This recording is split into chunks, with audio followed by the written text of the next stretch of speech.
Good afternoon. We'll let John Roberts finish his live shot. Hallie, you guys wrapped up? Good afternoon. As you all know, the Constitution states that the President shall from time to time give to the Congress information of the state of the Union and recommend their consideration such measures as he shall judge necessary and expedient. With that in mind, we're pleased to announce that the President has accepted the Speaker's invitation to deliver the State of the Union address on January 30th. As you all know, the holiday season is in full swing here at the White House, with Thanksgiving having just passed and Christmas on the horizon. We've also just survived Black Friday and Cyber Monday, the biggest shopping days of the year. But right in the middle of all of this is another important day that deserves attention. Earlier this week was the 6th annual Giving Tuesday. Giving Tuesday was created in 2012 to celebrate and support philanthropy. It's a great reminder each year that we have the opportunity and the duty to give back to the people, the institutions, to the country that have given us all so much. As the Gospel of Luke says, from everyone who has been given much, much will be demanded, and from the one who has been entrusted with much, much more will be asked. Americans understand this. Year after year, the United States ranks at or near the top of the World Giving Index, which ranks countries according to how charitable their people are. In a statement earlier this week, the President encouraged people all over the country to open up their hearts and their pocketbooks to support worthy causes.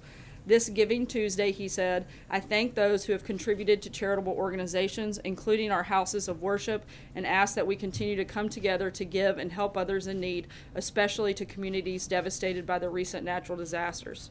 Together, we can ensure that the blessings of this holiday season are shared around the world.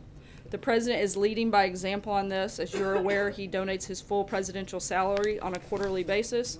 He donated his first quarter salary to fund restoration projects at the National Battlefield.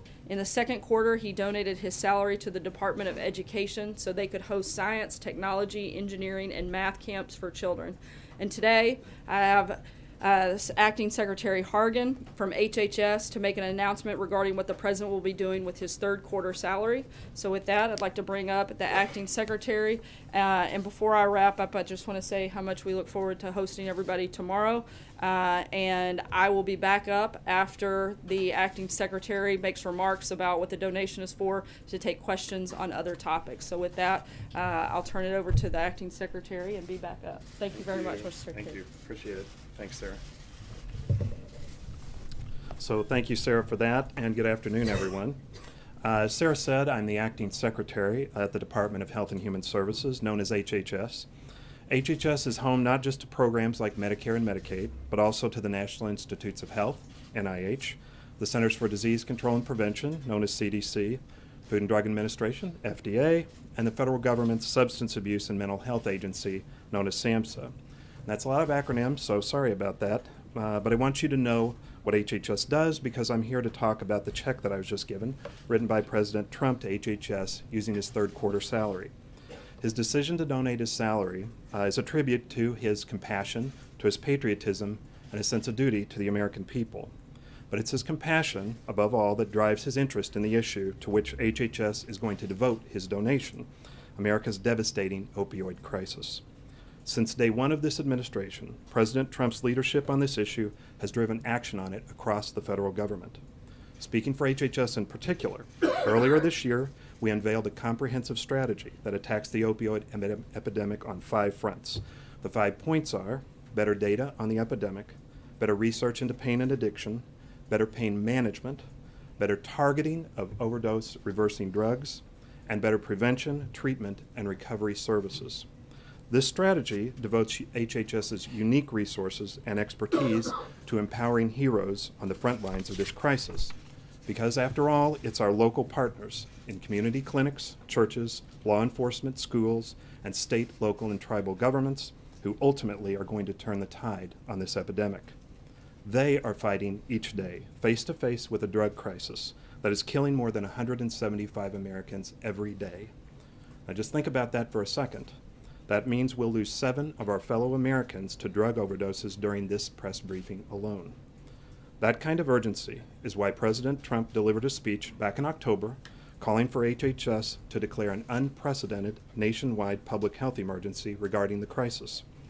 After we did so, we've continued to take aggressive action at our department, including approving state waivers to expand addiction treatment, and clarifying that doctors and hospitals can share information with the patient's loved ones in dangerous situations like drug overdoses. Now, I got to meet some of the local heroes that we're working to empower just a few weeks ago when I traveled to Kentucky the day after the president's speech. We visited a clinic in Lexington that treats young mothers struggling with opioid addiction and their babies who are sometimes born physically dependent on opioids themselves. The stories we heard in Lexington hit close to home for me personally because I'm from a small town in southern Illinois, the kind of rural community that's been hit hard by this epidemic. It's also the kind of community that President Trump has spent a lot of time in over the past couple of years, where he's heard about how Americans are suffering. Part of the way we aim to stop this crisis is by raising awareness of how devastating and deadly drug addiction can be. That's why we're so pleased that President Trump has chosen to donate his salary this quarter to the planning and design of a large-scale public awareness campaign about the dangers of opioid addiction. And HHS is proud to be working with the White House on this effort, and our team of public health experts brings a great deal of experience and expertise to the table regarding how to make these campaigns effective. At HHS, our goal is to create healthier lives, stronger communities, and a safer country. And we're glad to have a president who recognizes that the opioid crisis is a huge threat to all three of these goals. The president is personally dedicated to defeating this crisis because addiction hits home for so many of us. You heard him share the story in his opioid speech about how he lost his own brother to alcoholism. And speaking personally, opioid addiction has been a presence in my hometown and my family for years. It was years ago, in fact, that I lost a close relative who constantly struggled with opioids. So this Christmas and holiday season, all of us should consider following the president's example and think about what we can do in our own private lives to help fight back against a crisis that's tearing American families apart. We all know people who are hurting this holiday season, and I know that we as Americans will rise to their aid. So thanks again for having me here today, and thanks once again to President Trump for his generous donation. Thank you, sir. Thank you. Thanks, sir. Appreciate it. Thank you, Acting Secretary Hargan. Appreciate you being here today on behalf of the department. You got a cold there, Sarah? I actually have strep throat, so if you guys will bear with me a little bit, I may sneak a sip of water here. Thank you for your concern. And I may not stay as long as normal, but I'm going to do the best I can. And Steve, we'll start with you on questions. Thank you. With all these reports about Secretary Tillerson today, could you talk a little bit about the relationship between the President and the Secretary? Does the President have confidence in him? And does the President agree with all of the positions that the Secretary has taken regarding North Korea, the Gulf crisis, etc.? Look, as we've said many times before, as many of you love to write these type of stories, when the president loses confidence in someone, they will no longer serve in the capacity that they're in. The president was here today with the Secretary of State. They engaged in a foreign leader visit and are continuing to work together to close out what we've seen to be an incredible year. Cecilia? Can we deduce from that that the president has confidence in the Secretary of State? I think I addressed that pretty clearly just now. Is that a yes? As I just said, and as we've said many times before, when it comes to questions like this of senior staff and cabinet secretaries, when the president loses confidence in somebody, they'll no longer be here. As the president said on the record, and several of you were in the room in the Oval today, the Secretary of State is here, and we're working hard to get big things accomplished and close out what's already been a very strong and positive year. What's Matthew? his future in the administration? I'm sorry? What's his future in the administration? I think his future right now is to continue working hard as the Secretary of State, continue working with the President to carry out his agenda. Matthew? Thanks, Sarah. A question on taxes. The Joint Committee on Taxation says that by 2027, people making between $40,000 and $50,000 a year will pay a combined $5.3 billion more in taxes under the current bill, while those earning $1 million or more will pay $5.8 billion less. And coupled with that, the University of Chicago surveyed 38 economists. Only one said that the bill would lead to substantial economic growth, and all 38 said that the cut will increase the debt. Is it the White House position that these analyses are wrong? I can't speak to that specific report because I haven't had a chance to look at it and talk to the economic team here. What I can tell you is what I've said every single day that we've been part of this process. The president laid out his priorities. We feel like the plans as of right now from the House and Senate meet those priorities of cutting taxes for the middle class, simplifying the tax code, bringing business back home. Those have been the big focus of the administration. Those are going to be the things we continue to fight for as we go through this tax policy. So, the Steve? JCT, nonpartisan, their analysis seems to say middle class taxes would actually go up in a lot of cases. There are several studies that Does say White the House or opposite. the Treasury have data that would contradict that? Yeah, and there have been several studies that say that this is a good thing for the middle class. I saw one just yesterday. We'll send it to you after the briefing concludes. But again, we're going to continue fighting for this and making sure that the middle class does receive tax cuts that they deserve and frankly that they need. And we think that we're making a lot of progress on this front, and we think that we're going to get it done by the end of the year. Steve? Based on Ambassador Haley's speech yesterday at the UN and the president's tweet this morning, does this administration now advocate regime change in North Korea? And if not, why not? This administration is focused on one big thing when it comes to North Korea, and that's denuclearization of the Korean Peninsula. That's our number one priority. That's what we're focused on. Anything beyond that is not the priority at this point. Jill? Sarah, I want to ask about the videos that the president tweeted yesterday.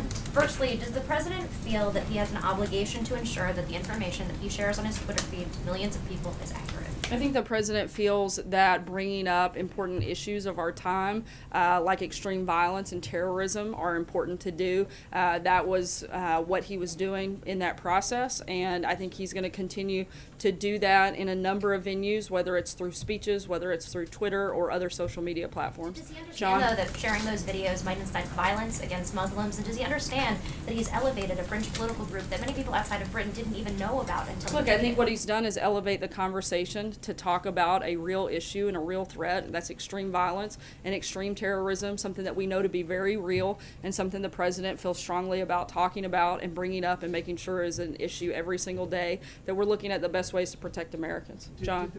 On that point, Sarah, did the president, when he retweeted Jada Franson, know who she was? No, I don't believe so, but I think he knew what the issues are, and that is that we have a real threat of extreme violence and terrorism, not just in this country, but across the globe, particularly in Europe, and that was the point he was making, and I don't really have much to add beyond that. Alex? Sarah? Yesterday, the president tweeted that NBC should terminate Joe Scarborough because of a, quote, unsolved mystery that took place in Florida years ago. Why did President Trump think it was appropriate to seemingly reference the death of Lori Klaustis in 2001? And does he think Scarborough is responsible for the death of his former aide? I don't have anything to add on that front beyond the tweet. April? Sarah, a couple things. One, what was the tipping point between President Trump and Tillerson? Like I said, I don't believe there was a tipping point, considering they were sitting here in a meeting today working hard to carry out the president's agenda. I think the tipping point is trying to do the best they can to make sure that they're making our world a better place, making America safer, and they're working together to get that done. Is the president listening to Tillerson as it relates to North Korea, as North Korea is escalating?